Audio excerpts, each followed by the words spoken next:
नमस्कार दोस्तों, स्वागत है आपका अपना ही यूट्यूब चैनल टुडे एग्जाम पर। दोस्तों, जैसा कि आज है आपका 4 मई 2023 और आज आपका एसएससी एमटीएस का एग्ज़ाम था। सेकेंड शिफ्ट की एग्जाम समाप्त हो गई है। सेकेंड शिफ्ट के एग्जाम में जीके जीएस के सेक्शन से जो भी प्रश्न पूछे गए सभी 100% ओरिजिनल प्रश्नों के साथ उपलब्ध हो गया हूं।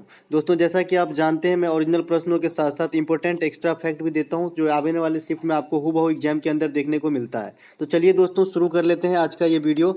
इस वीडियो में जो एक्स्ट्रा फैक्ट है उसे पर आपको विशेष ध्यान है अगर आप इस आने वाले समय में एग्जाम देने वाले हैं तो। बात करें पीडीएफ की, तो पीडीएफ आपको हमारे टेलीग्राम चैनल जिसका नाम टुडे एग्जाम ही है, आप सर्च करके जुड़ सकते हैं या डिस्क्रिप्शन में लिंक दिया गया है, वहां से भी ऐड हो सकते हैं।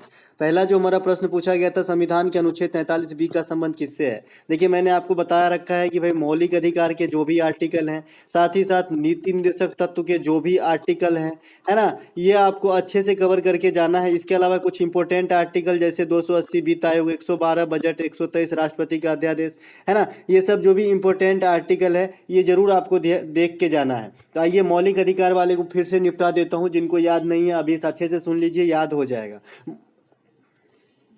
मौलिक अधिकार की जो आर्टिकल है ये 12 से लेकर 35 तक के बीच में वर्णित है। इसे भाग 3 के बीच में रखा गया है। अमेरिका के संविधान से लिया गया है। 6 मौलिक कर्तव्य है। पहले 7 मौलिक कर्तव्य हुआ करता था। 44वां संविधान संशोधन के द्वारा संपत्ति के अधिकार को हटा दिया गया है। अब संपत्ति के अधिकार को आर्टिकल 300 के ए में रखा गया है एज अ विधिक अधिकार या कानूनी अधिकार। तो इस प्रकार से हमारे पास मौलिक अधिकार 6 बच गए हैं जो अमेरिका के संविधान से भाग 3 में 12 से 35 के बीच में वर्णित है। अब मौलिक अधिकार में 14 से 18 के बीच में जो आर्टिकल है इसे राइट ऑफ इक्वलिटी कहते हैं, समानता का अधिकार कहते हैं। जो 19 है प्रेस की स्वतंत्रता है। जो 20 है और 22 है ये आपको किसी भी कदाचार सिद्ध व्यक्ति के लिए थोड़ा सा जो है प्रेफरेंस प्रदान करता है। जैसे कोई भी अपराध सिद्ध या भी किसी पे भी जो कोई भी चीज का अपराध का जो आरोप लगाया जा रहा है तो उसे फोर्स नहीं किया जा सकता है कि तुम गवाही दो, किए हो। ठीक है। इसके अलावा आर्टिकल 23 और 24 जो है ये आपका शोषण के विरुद्ध अधिकार है, जिसमें 23 में जो है बलात् श्रम पे रोक है या मानव तस्करी पे रोक है। 24 में आपका बाल श्रम पे निषेध है। ठीक है। इसके अलावा 25 से लेकर 28 तक जो है ये आपका धार्मिक स्वतंत्रता से संबंधित है। 29 और 30 अल्पसंख्यक हित है। और आर्टिकल 32 जो है ये संवैधानिक उपचारों का अधिकार है, जिसे अंबेडकर साहब ने संविधान की आत्मा और साथ ही साथ सुप्रीम कोर्ट जो रीट जारी करती है ये आर्टिकल 32 का प्रयोग करके ही करती है। साथ ही साथ किसी भी आम आदमी, किसी भी आम इंसान के मौलिक अधिकार में जब हनन होता है तो सुप्रीम कोर्ट तक जा सकता है। ये आर्टिकल 32 के प्रयोग करके ही जा सकते हैं। ठीक है। इसके अलावा सहकारी समिति का गठन का प्रावधान, इस क्वेश्चन के लिए राइट आंसर हो जाएगा। जो 43 का बी जो आर्टिकल है ये आपका क्या बताता है, सहकारी समिति का गठन। इसके जिक्र आपको आर्टिकल 19 के जो पार्ट है 6 वहां भी देखने को मिलेगा। इसी प्रकार से समझिए जैसे आर्टिकल 40 में ग्राम पंचायत की गठन की बात करी गई है, लेकिन इसकी विस्तृत व्याख्या कहां पे है, आर्टिकल 243 में है, जो ग्राम पंचायत के हर अंग को डिफाइन करता है कि भाई कार्यकाल कितना होगा, सदस्य की उम्र सीमा क्या होगी, चुनाव कौन करवाएगा, इसकी जो किसके अंतर्गत ये काम करेगा, है ना। तो जो भी है 243 में है, लेकिन 40 में भी बताया गया ना कि ग्राम पंचायत का गठन होगा, इसे ही समझिए। ठीक है। इसके अलावा 39 का ए है, 39 का एक आर्टिकल है, मैंने पहले ही बता रखा है, ये वीवीआई आर्टिकल है। चूंकि आम आदमी इसका लाभ उठा ही नहीं पाता है, लेकिन इस आर्टिकल में कहा गया है कि समान विधिक एवं निःशुल्क न्याय, है ना, सबको समान कानूनी न्याय और निःशुल्क देने की जो है मतलब छूट है यहाँ पे 39 के ए में। इसके अलावा आर्टिकल 40 जैसा कि बताया ग्राम पंचायत की गठन से संबंधित है। इसके अलावा कुछ और हैं, जैसे आर्टिकल 44 है सिविल नागरिक संहिता। अच्छा भैया, नीति निर्देशक तत्व कहाँ से लिया गया है, जैसे अभी अभी आपने बात करा कि भाई जो मौलिक अधिकार है अमेरिका से लिया गया है, तो ये भी कहीं से लिया ही गया। हम देखते हैं हमारे संविधान में एक क्वेश्चन आपसे डायरेक्ट पूछता है कि भारतीय संविधान का अधिकांशतः हिस्सा कहाँ से प्रेरित है, तो आपको बताना है भारत सरकार अधिनियम 1935 से प्रेरित है। ठीक है। और कई दफा ये क्वेश्चन पूछा गया है। इसके अलावा बहुत सारे देश से हम जो इंपोर्टेंट फैक्ट है उसे हम अपनाए हैं। तो नीति तत्व जो है ये हमारा आयरलैंड के संविधान से लिया गया है। कहां से, आयरिश संविधान से लिया गया है। ठीक है। तो 44 आर्टिकल जो है ये नागरिक संहिता संबंधित है। 48 है गोहत्या निषेध है। आर्टिकल 50 इंपोर्टेंसी रखती है अपने आप में, ये कार्यपालिका से न्यायपालिका को भिन्न करने का काम करता है, शक्तियों का बंटवारा करने का काम करता है। अगर ऐसा नहीं हो तो जिसका सरकार हो फिर तो हर आदमी जेल में हो, है ना, उनके खिलाफ जो भी बोले तुरंत जेल में जाओ। क्यों? क्योंकि भाई कार्यपालिका भी उनका, न्यायपालिका भी उनका। चीजों को समझते चलेंगे तो आपको जो है जनरल कंपटीशन कम समय लेगा निकलते समय। अगर आप वही पुरानी पैंतरा को घिसते रहेंगे तो दिक्कत हो जाएगी। जैसे समय है वैसे चलना पड़ेगा। है ना। इसके अलावा आर्टिकल 51 जो है ये अंतर्राष्ट्रीय शांति और सुरक्षा को बढ़ावा देने का कार्य करता है, ठीक है। इसके अलावा आर्टिकल 51 के ए है, ये मौलिक कर्तव्य है। कुछ ए वाले पार्ट आपके एग्जाम में ज्यादा आने लगे हैं, जैसे 371 और 371 का ए, ठीक है। ये किसी मतलब किसी राज्य को जो है विशेष स्थिति में रखने की स्थिति से जो है आपका 371 ए है। 371 ए में जो है नागालैंड वगैरह को जो है विशेष राज्य का दर्जा, और 371 से महाराष्ट्र गुजरात आदि क्षेत्र को जो है कुछ विशेष छूट दी गई है ना। उसी प्रकार से आर्टिकल 51 का ए जो है ये मौलिक कर्तव्य से संबंधित है। मौलिक कर्तव्य संविधान का हिस्सा था क्या मूल वाले का, तो बताना है कि नहीं था। ये कब जोड़ा गया था, 1976 में जोड़ा गया था। इससे पहले वाले शिफ्ट में आपसे पूछा गया था कि स्वर्ण सिंह समिति की अनुशंसा पे कौन सा संविधान संशोधन हुआ था, तो 42वां संविधान संशोधन हुआ था। 42वां संविधान संशोधन को भाइयों मिनी कॉन्स्टिट्यूशन कहा जाता है, क्योंकि इसमें बहुत सारे चेंजेस किए गए थे। इसके अलावा जो इसी के तहत जो है आपका 3 शब्द भी जोड़ा गया था, जिसमें से एक चौथा शब्द देके पूछता है कि कौन सा नहीं जोड़ा गया था। अखंडता जोड़ा गया था, धर्मनिरपेक्षता जोड़ा गया था, और समाजवादी शब्द को जो है जोड़ा गया था आपका 42वां संविधान संशोधन के द्वारा ही, ठीक है। इसके अलावा चलते हैं आगे। हाँ अच्छा, ये बताया कि भाई जब मौलिक कर्तव्य जोड़े गए तो 10 प्रकार के जोड़े गए, लेकिन वर्तमान में 11 प्रकार के हैं। 11वां मौलिक कर्तव्य पूछा गया था कि किससे संबंधित है, तो आपको बता देना है शिक्षा से संबंधित है। 11वां मौलिक अधिकार या मौलिक कर्तव्य से संबंधित जो संविधान संशोधन हुआ था, ये 86वां संविधान संशोधन हुआ था। कब हुआ था, तो ये 2002 में हुआ था, ठीक है। चलते हैं आगे। अगला हमारा प्रश्न है, सती प्रथा का अंत करने के समय अंग्रेज गवर्नर कौन थे। देखिए सती प्रथा का अंत मैंने कल ही बताया था। सती प्रथा का अंत करते समय जो है अंग्रेज गवर्नर लॉर्ड विलियम बेंटिक था। यह अंत कब होता है, तो 1829 में होता है। कब होता है, 1829 में होता है। और किसके प्रयास से होती है, तो ये आपका राजा राम मोहन राय के प्रयास से सती प्रथा का अंत हुआ था। देखिए राजा राम मोहन राय के प्रयास से हुआ था, लेकिन इनका नाम नहीं रहेगा, क्योंकि उस समय अंग्रेज का बोला वाला था, तो जो गवर्नर रहेगा उसी को माना जाएगा। ठीक उसी प्रकार जैसे आप घर बनवाते हैं तो बनाता तो घर आपका मजदूर है, लेकिन नाम किसका होता है, आपका, ठीक है। इसी प्रकार से राजा राम मोहन राय ब्रह्म समाज के संस्थापक भी हैं। ये 1828 में ब्रह्म समाज की स्थापना कोलकाता के अंदर किया था। साथ ही साथ आत्मीय सभा 1815 इनसे भी जुड़े रहे राजा राम मोहन राय। इनके अलावा राजा राम मोहन राय को आधुनिक भारत का जनक कहा जाता है। इनके एक जो पत्रिका है संवाद कौमुदी, इनके लेखक हैं आपका राजा राम मोहन राय, ठीक है। राजा राम मोहन राय की राजा की जो उपाधि है ये आपका अकबर सेकंड के द्वारा दिया गया था। 1857 के विद्रोह के समय अंग्रेज वायसराय कौन थे, तो लॉर्ड कैनिंग थे। 1857 से पहले भारत में वायसराय का पोस्ट नहीं था, यहाँ पे गवर्नर का पोस्ट था। तो इस प्रकार से कैनिंग जो है ये प्रथम वायसराय बना था, ठीक है। 1855 में आपका संथाल विद्रोह हुआ था, जो कल पूछा गया था कि 1855 में कौन सा विद्रोह हुआ था। तो याद रखिएगा संथाल विद्रोह के समय भी गवर्नर या फिर वायसराय कह सकते हैं, क्योंकि ये प्रथम वायसराय भी बना तो कैनिंग ही था, ठीक है। सिद्धू और कान्हू जो है संथाल विद्रोह के नेता थे। अगला प्रश्न, मालगुडी डेज के लेखक कौन है। बड़ा एनिशिएंट किताब है दोस्तों। आज मैं लेट हो चुका हूं, मैं कहीं गया था, मैं अभी अभी आया हूं। टेलीग्राम पे आपको जो इतला भी कर दिया था कि आज मैं थोड़ा लेट हो जाऊंगा, है ना। तो मालगुडी डेज के लेखक जो है R.K. नारायण है। R.K. नारायण के कुछ अन्य पुस्तक है जिन्हें देख लेते हैं। तो गाइड है, इंग्लिश टीचर है, मालगुडी डेज है, ठीक है। इसके अलावा सूरज का सातवां घोड़ा, सूरज का सातवां घोड़ा का जो लेखक है ये आपका धर्मवीर भारती है। द हाउस फॉर मिस्टर विश्वास, है ना, B.S. नैपाल के द्वारा लिखा गया है। साथ ही साथ B.S. नैपाल के द्वारा एन एरिया ऑफ डार्कनेस भी लिखा गया है। देखिए एक है आपका एन एरिया ऑफ डार्कनेस और एक है आपका an era of darkness. Era का मतलब होता है युग और एरिया का मतलब तो आप जानते ही है क्षेत्रफल भी होता है, और ऐसे रकबा के हिसाब से बात करें तो कोई एरिया कोई क्षेत्र होता है। तो एन एरिया ऑफ डार्कनेस के लेखक हैं आपका B.S. नैपाल और ईरा ऑफ डार्कनेस के लेखक हैं आपका शशि थरूर। इन दोनों को अच्छे से अंतर विभेद करके याद रखें। गोदान के लेखक कौन है भैया, मुंशी प्रेमचंद्र है।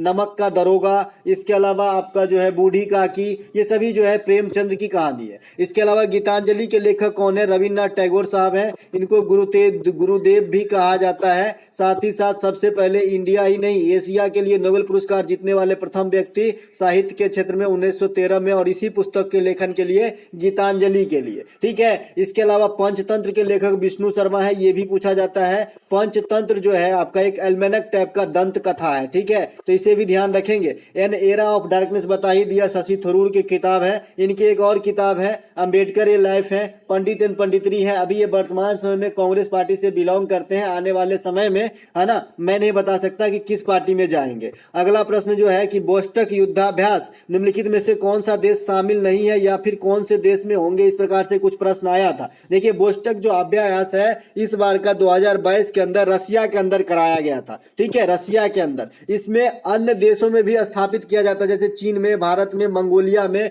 इसके अलावा सीरिया में, यहाँ भी आपका जो है बोस्टक का आयोजन हो सकता है। तो ये क्वेश्चन थोड़ा क्लियर नहीं है कि कहाँ पे हुआ है, सो पूछा है कि इनमें कौन सा देश किस देश में नहीं होता है, सो पूछा है। तो यहाँ पे थोड़ा सा सस्पिशियस है। तो 90% यहाँ पे आपको ये जान के चलना है कि ये कहाँ कहाँ हो सकता है। चीन, भारत, मंगोलिया, रूस में हो सकता है। जो 2022 में लेटेस्ट वाला हुआ है वो रूस में हुआ है। इससे यहाँ पे गलत लिखा है, ये वाले लाइन को इग्नोर कीजिए। चलते हैं आगे। इसी प्रकार से एक और संस्था है, जैसे ये बोस्टक को देखा कि आपने कई सारे देश इसमें मिले हुए हैं सैन्य अभ्यास में, उसी प्रकार से क्वाड है। अब क्वाड में कौन कौन सा देश शामिल है? बिहार दरोगा में ये डायरेक्ट क्वेश्चन पूछा गया था 2021 वाले में प्रे के अंदर, ठीक है, कि क्वाड सदस्य देश में कौन शामिल नहीं है। आपको 3 देश दिया था क्वाड का और एक दूसरे देश का दे दिया नाम, ठीक है। तो जापान, भारत, संयुक्त राज्य अमेरिका और ऑस्ट्रेलिया, ये 4 देश जो है जो क्वाड के सदस्य देश हैं, ठीक है। तो क्वाड का भी 2022 में संयुक्त सैन्य अभ्यास हुआ है नौसैनिक का, यानी आपका नेवी का। इसका नाम दिया गया है मालाबार 2022, ठीक है।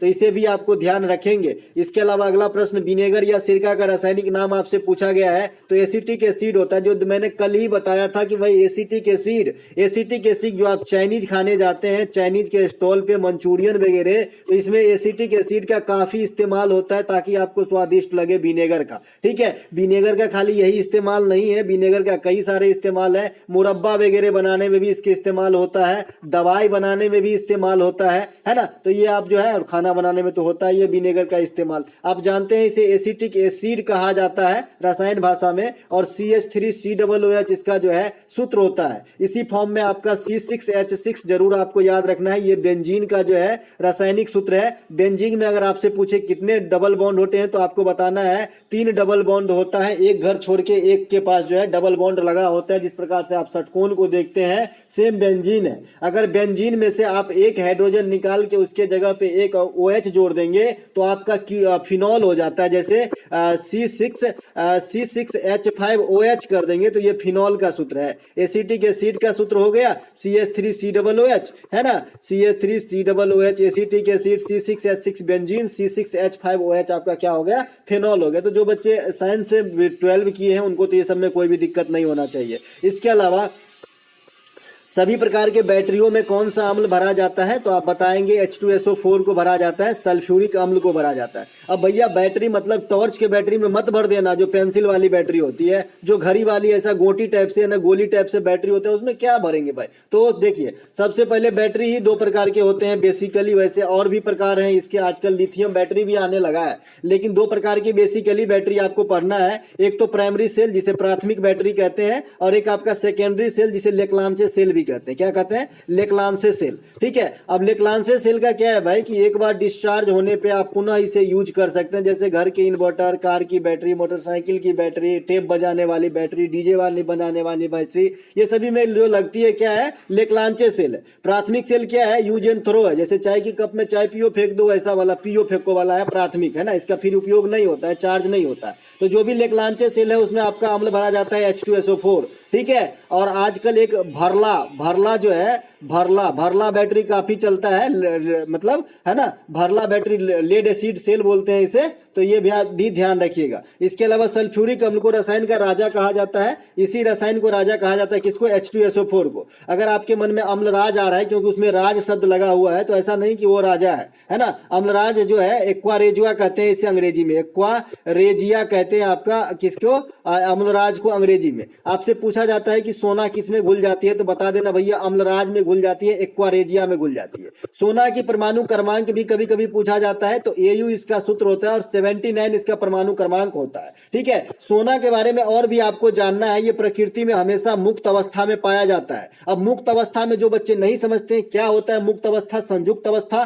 तो जो भी चीज ओर के रूप में प्राप्त होते हैं यानी अयस्क के रूप में प्राप्त होते हैं, मतलब वो संयुक्त अवस्था में, इसे सफाई करने की जरूरत है। जैसे आपको क्या उदाहरण दूं कि देखिए गांव घर में जो रेत की जहां पे काम होती है, जैसे बिहार के आरा में होती है, कोइलवर नदी के पास रेत की मतलब काम वगैरह होते हैं, तो उसमें आप देखेंगे कि बच्चे लोग और भी कुछ ढूंढ रहे होते हैं, है ना, तो कुछ ऐसा चीज मिल जाता है जिसे साफ करके रखना पड़ता है। तो ऐसे आप और समझिए कि फला चीज का और है, जो आपका सिलिका वगैरह चमचमाता रहता है बालू वगैरह में, है ना, तो इसे अगर अलग करना हो तो साफ सफाई करना पड़ेगा ना भाई, प्रक्रिया से गुजारना पड़ेगा, तो वो अयस्क के रूप में है, शुद्ध नहीं है। लेकिन सोना हमेशा शुद्ध रूप में पाया जाता है, जहां मिलेगा ना एकदम पीला चमचमाता रहेगा, इसलिए तो इतना महंगा है ना। तो ये हमेशा मुक्त अवस्था में पाया जाता है। और एक ऐसा धातु है तांबा, तांबा जो है ये हमेशा मुक्त अवस्था में भी पाया जा सकता है और ओर के रूप में भी पाया जा सकता है। तो तांबा मतलब डायरेक्ट शुद्ध भी मिल सकता है और अयस्क के रूप में भी मिलता है। अयस्क करने का मतलब है कि उसमें मिला हुआ तो है लेकिन पूर्णतः शुद्ध नहीं है, उसे जो है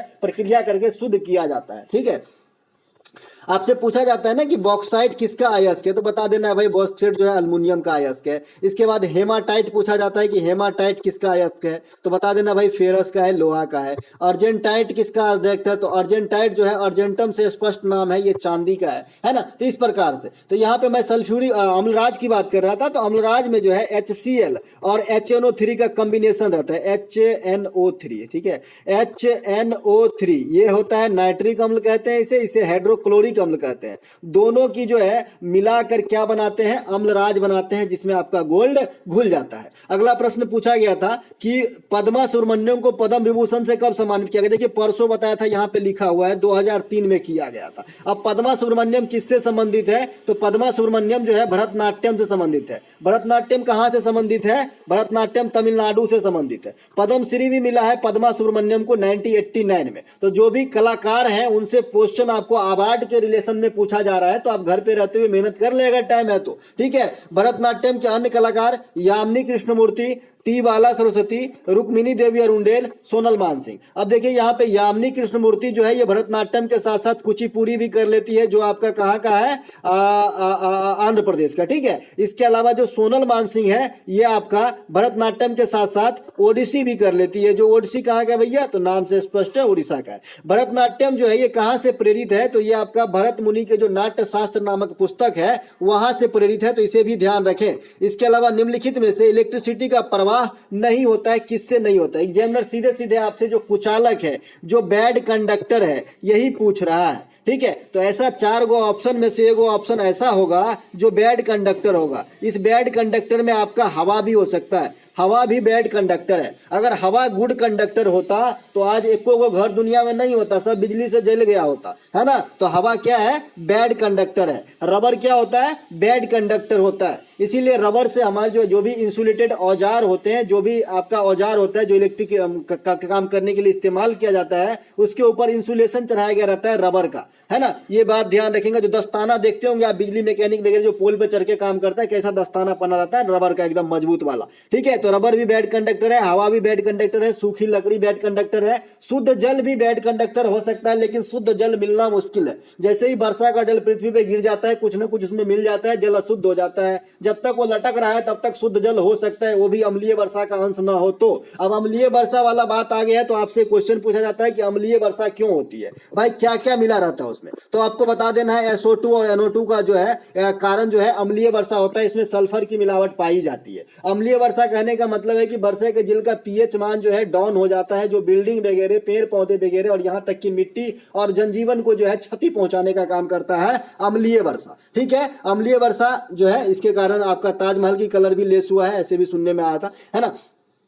इसके अलावा कुचालक में जो है इलेक्ट्रिक का प्रवाह नहीं होता, नाम से स्पष्ट है भाई कुचालक और सुचालक। लेकिन ध्यान रखिएगा ऊष्मा का प्रवाह होगा, कुचालक में भी उष्मा का प्रवाह होगा, ऐसा नहीं है। हवा गर्म हो जाती है ना भाई, उष्मा का संचालन होगा, लेकिन इलेक्ट्रिक नहीं। इलेक्ट्रिक और उष्मा अलग अलग चीज है। उष्मा आप कहीं से भी मतलब प्रोड्यूस कर सकते हैं, इलेक्ट्रिक एक प्रोसेस बनाने के बाद ही प्रोड्यूस कर सकते हैं आप, ठीक है। इसके अलावा निर्वात में ध्वनि का प्रवाह नहीं होता, इसीलिए हम चांद पे जो है स्ट्रॉ वगैरह से शरबत नहीं पी सकते या फिर बातचीत नहीं कर सकते। पता नहीं नील आर्मस्ट्रांग जो गए थे 1969 में, वो झंडा कैसे गाड़ दिया, वहां पे हवा चलने का झंडा दिखा रहा था। हवा कहां से चल रहा है भाई, वायुमंडल ही नहीं है चंद्रमा पे। तो ये भी एक सोचने वाली बात है ना। 1969 में गए थे नील आर्मस्ट्रांग चंद्रमा पे अमेरिका की तरफ से, है ना, और पहला चंद्रमा पे कदम रखने वाला इंसान बने। इसके अलावा ध्वनि में जो है ध्रुवन की घटना भी नहीं होती है। ध्रुवन की एक घटना होती है, जैसे आपको ऑप्शन में दे देगा कि अपवर्तन होता है क्या, तो आप कहेंगे हाँ। परावर्तन होता है क्या, एकदम होता है परावर्तन। उसी प्रकार से एक ऑप्शन में आपको ध्रुवन दे देगा, ध्रुवन,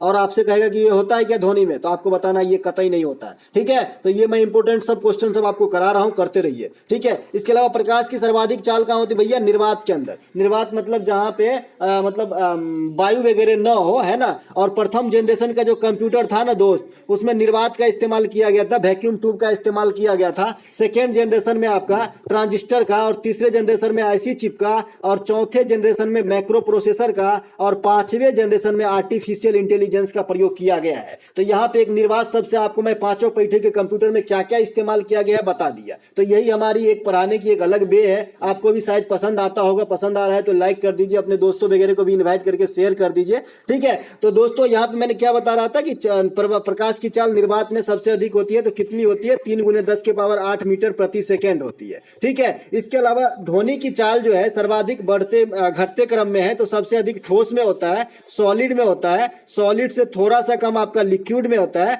और लिक्विड सबसे कम जो है आपका गैस में होता है। अपने को सुनने में अटपटा लगता है, लेकिन ये मतलब साइंटिफिकली टेस्टेड है, तो हमें यही मानना पड़ेगा कि भाई ठोस में सबसे अधिक होता है, द्रव में उससे थोड़ा कम होता है, और गैस में सबसे कम होता है, ठीक है। कमरे के तापमान पर द्रव अवस्था में पाए जाने वाली जो धातु है ये आपका पारा है, और अधातु जो है ये ब्रोमीन है, कमरे के टेम्परेचर पे, कमरे के टेम्परेचर पे। इसके अलावा विद्युत की सर्वाधिक सुचालक जो धातु होता है ये आपका चांदी होता है, अर्जेंटम होता है। तो ये बात भी ध्यान रखेंगे। एक क्वेश्चन आपसे पूछा जाता है कि फोटोग्राफी में किसका प्रयोग किया जाता है, तो फोटोग्राफी में देखिए 2 चीज का ध्यान रखिएगा, एक तो AgBr का ध्यान रखिएगा, अर्जेंटम ब्रोमाइड का, और एक आपको सोडियम थायोसल्फेट का ध्यान रखना है। सोडियम थायोसल्फेट, इसे ही आपको दोस्तों हाइपो सोल्यूशन कहा जाता है, और SSC CHSL में डायरेक्ट पूछा गया ये क्वेश्चन है कि निम्नलिखित में से किसे हाइपो कहते हैं, है ना, तो सोडियम थायोसल्फेट को कहते हैं। इसके अलावा एक नृत्य पूछा गया था कि राजस्थान में सपेरो समुदाय के द्वारा कौन सा नृत्य किया जाता है, मैंने कल ही बताया था,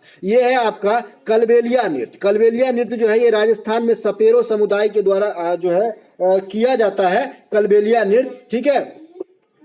ये राजस्थान का नृत्य है। राजस्थान का कुछ अन्य नृत्य है, जैसे आपका घूमर है, जो गणगौर महोत्सव के अवसर पे लेडीजों के द्वारा किया जाता है, और वहाँ पे जो मीना समुदाय के लोग रहते हैं इनके द्वारा जो है मतलब इनके कल्चर में है ये नृत्य घूमर, गणगौर महोत्सव पे। साथ ही साथ आपका कठपुतली, कठपुतली भी जो है आपका राजस्थान में किया जाता है। एक पिक्चर में मैंने कठपुतली डांस देखा है, पीटी जिंटा उसमें हीरो है, मेरे ख्याल से पहेली है, पहेली पिक्चर में है ये, है ना। इसके अलावा कर्मा, सुआ, राउत नाचा पंडवानी छत्तीसगढ़ का है। इससे पहले ठुमरी पूछा था, ठुमरी जो है अर्ध हिंदुस्तानी शास्त्रीय संगीत है, जिसके मास्टर जो है गिरिजा देवी को माना जाता है।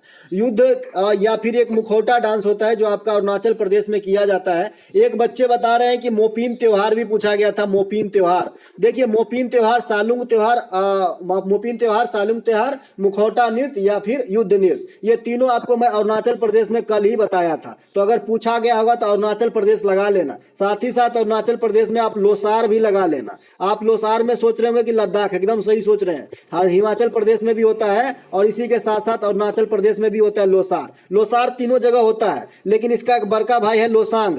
लोसांग जो है खाली सिक्किम में होता है, बड़का भाई है तो कम काम करेगा, खाली सिक्किम में भर काम करता है, और ये तीनों स्टेट में घूम घूम के काम करता है, ठीक है। चलते हैं आगे। अगला एक प्रश्न, अकबर के बाद मुगल मतलब वंश का जो है शासक के रूप में कौन बैठे गद्दी पे। देखिए अकबर के बाद जहांगीर बैठे। जहांगीर का जो ओरिजिनल नाम था या निक नाम था, ये सलीम कहते थे इसे, क्योंकि शेख सलीम चिश्ती के दया से जो है इनकी जो है पैदाइश हुई थी, ऐसा माना जाता है। ठीक है, मुगल वंश की स्थापना जो है बाबर किए थे। पानीपत की प्रथम लड़ाई 1526 में इब्राहिम लोदी को हराने के बाद, दिल्ली सल्तनत को ध्वस्त करने के बाद। इसके अलावा बाबर के बारे में मैंने 4 युद्ध बताया था अभी, है ना। पानी पियो खाना खाओ, चाय पियो घर जाओ। पानीपत की लड़ाई, खानवा का लड़ाई, चंदेरी का लड़ाई और घाघरा का लड़ाई। ये ईस्वी था 1526, 1527, 1528, 1529 और 30 में बाबर स्वर्ग सुधार हो गए। बाबर के बारे में और क्या है, बाबरनामा के खुद लेखक है, खुद से लिख लिए थे किताब। अपने डायरी में फूल पत्ती का विवरण रखते थे, यानी नेचर प्रेमी थे। बाबर को कलंदर कहा जाता था, है ना। बाबर को काबुल में दफनाया गया इच्छानुसार। तो ये सभी बात इनके बारे में ध्यान रखना है। इसके अलावा 1530 ईस्वी में क्या होता है, बाबर की मृत्यु हो जाती है। उसके बाद हुमायूं जो है गद्दी पे आता है। हुमायूं के बारे में कहा जाता है कि ये एक अभागा शासक रहा। ठीक है, इनके बारे में ऐसा कहा जाता है। हुमायूं को शेरशाह सूरी ने हालांकि 2 बार आजमाइश किया, एक बार चौसा का युद्ध में किया लेकिन दांव नहीं सुतरा।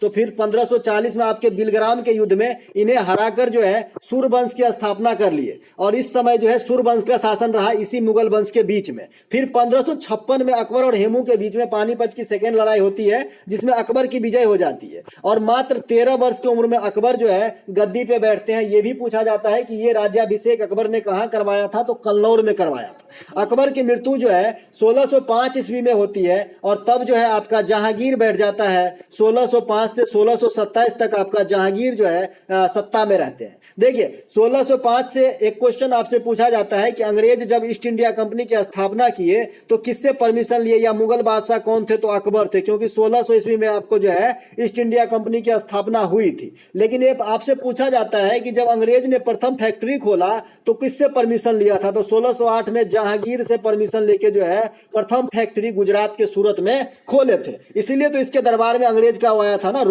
टॉमस रो, है ना। इसके अलावा तख्ते तौस की स्थापना कौन किए थे भाई, या फिर कौन बनवाए थे, तो शाहजहां ने बनवाए थे। ये क्वेश्चन कम ज्यादा पूछता है कि तख्ते तौस या मयूर सिंहासन को भारत से लूट के कौन ले गया, तो आपका आंसर है नादिर शाह। और ये कहाँ ले गए, तो ईरान, क्योंकि ईरान के शासक थे। नादिर शाह को ईरान का नेपोलियन भी कहा जाता है। ठीक है, भारत का नेपोलियन किसे कहा जाता है, आप लोग कॉमेंट करके छाप दो। इसके अलावा नेपोलियन जो ओरिजिनल वाला था ये कहाँ का था, फ्रांस का। एक क्वेश्चन पूछा जाता है कि नेपोलियन बोनापार्ट से संबंधित कौन सा द्वीप है, तो आपको बताना है वाटरलू का द्वीप। ठीक है, तो ये सभी बातों को ध्यान रखते हुए मैं आगे निकल जाता हूं। अगला प्रश्न है 36वीं संसदीय राजभाषा समिति की अध्यक्षता किसने की थी। देखिए ये चीज 2021 में हुआ था और ये अमित शाह के द्वारा जो है किया गया था। इसके अलावा यहाँ से भाषा से क्षेत्र से जो है स्टैटिक्स फॉर्म में काफी क्वेश्चन आपको मिलेंगे आने वाले समय में। राजभाषा आयोग का गठन कब हुआ था, 1955 में। और जब आयोग बन गया तो कोई ना कोई अध्यक्ष होगा,